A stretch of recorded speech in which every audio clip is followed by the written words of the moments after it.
आजकल तो पाकिस्तान भर में गदागर बेचारा अवाम से भीख में आटा मांगकर खुद ही शर्मिंदा होगा। तो उसका बहुत बड़ा अहम रोल था, ना सिर्फ एग्रीकल्चर में, ज़राअत में, बल्कि यहाँ की पोर्ट का भी बहुत बड़ा रोल था। ज़राअत से हासिल होता है, जबकि तकरीबन 42% अफरादी क़ुव्वत भी ज़राअत से वाबस्ता है। दरवाज़ा खटखटाकर सिर्फ आटा मांगने वाले गदागर अब कम होते जा रहे हैं। वक्त बदलने के साथ साथ शायद इनके तकाजे भी बदल जाते हैं, लेकिन आजकल तो पाकिस्तान भर में गदागर बेचारा अवाम से भीख में आटा मांगकर खुद ही शर्मिंदा होगा। अवाम के पास देने के लिए आटा है ही नहीं। अगर थोड़ा बहुत होता भी है तो वो ख़ानदान भर की ज़रूरत के लिए भी नाकाफ़ी होता है।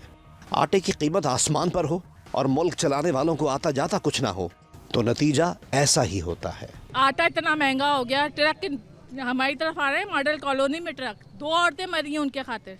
इतना रश लगा हुआ, इतना रश लगा हुआ, क्या करेगी हुकूमत? अब हमारे जैसा मजदूर आदमी रात को आटे के पैसे नहीं बना सकता, क्या हमारे बच्चे भीख मांगे? इतना गंदुम है, रोक के रखा हुआ है, जानबूझ के रोक के रखा हुआ है। गंदुम दे नहीं रहे, गरीबों को नहीं देना है, बस मार देना है उनको किसी तरह। इनके पेट ही नहीं भरते भाई। शोबा ज़राअत पाकिस्तान की मईशत में रीढ़ की हड्डी की हैसियत रखता है।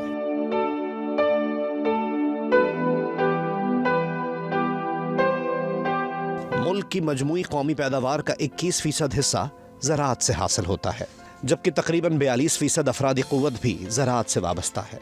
लिहाजा ये शोबा देही और शहरी आबादी को खुराक की फरहमी के साथ साथ सनत व तिजारत के फ़रोग़ में नुमाया किरदार अदा कर रहा है। पाकिस्तान की जो इकॉनमी का GDP का हिस्सा है, उसमें एग्रीकल्चर का माजी में जो है कोई 22% उसमें शेयर होता था, लेकिन अब वो कम होकर, क्योंकि एग्रीकल्चर में आपकी प्रोडक्शन कम होती जा रही है, तो अराउंड 19% पे आ गया है।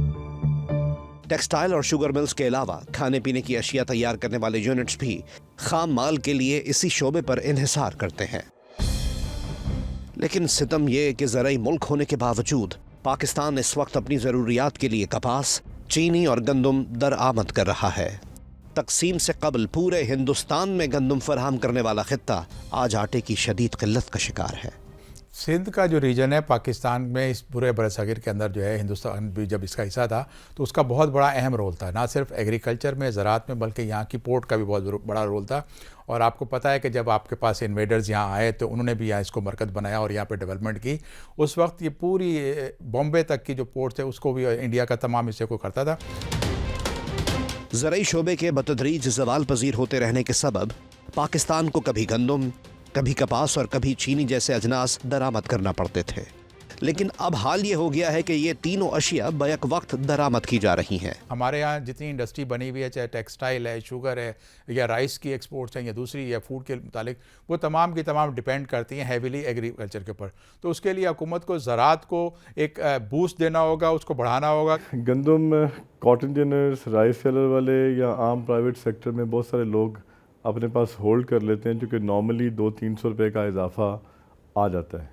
तो इसलिए तमाम ये जो लोग होते हैं, ये अपने पास गंदम कुछ ना कुछ स्टॉक करते हैं और फिर जब रेट ऊपर जाता है मार्केट का तो फिर इसको सेल करते हैं। मुल्क में गंदम की पैदावार सबसे ज़्यादा सूबा पंजाब और सिंध में होती रही है। कोई 20 बरस कबल गंदम की पैदावार में खुद किफ़ालत के बाद इसकी दरामद मुकम्मल तौर पर बंद कर दी गई थी।